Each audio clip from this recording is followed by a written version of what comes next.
সবাই মিলে বসে খেয়ে নিয়েছে। ইনি হচ্ছে আমাদের নাচের ম্যাডাম, মানে আমার নয়, আমার মেয়ের নাচের ম্যাডাম।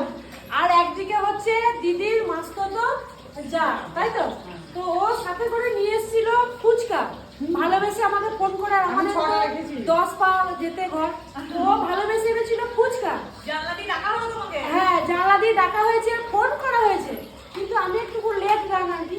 তো আলোটা কম, তো সেই জন্য ফুচকাটা আমার জন্য রেখে দেওয়া হয়েছিল আমি খাবো বলে, কিন্তু এতেও আমার ভাগ বসা ছিল আমার ননদিনী, ওই যে রায়বাগিনী। এমনিতে ফুচকা খাই না, কিন্তু আজকে কি মন গিয়েছে ভাইয়ের বউ খাবে, ওই জন্য দেখো ও বলে না আমার মুড চলে এসেছে। মুড খাওয়াটা হলো মুডের ব্যাপার। খেতে খেতে দেখছি দারুণ লাগছে তো খেতে, খাই খাই খাই খাই, আর রাগ হচ্ছিল, আর হাত যাও না, পথ ছাড়ছে না।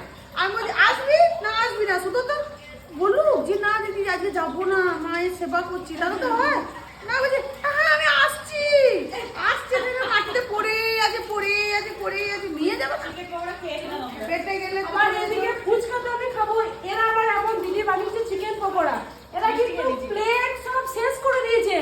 লজ্জার খাতিরে কি করবে, ভাঙনিয়া দুটো খেতে পারলে না, না মামি আমার এসেছে শুধু মুখে ঘুরে যাবে।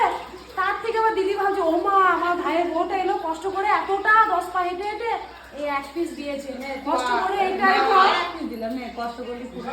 লজ্জায় আবার আরো এক পিস দিয়ে গেল।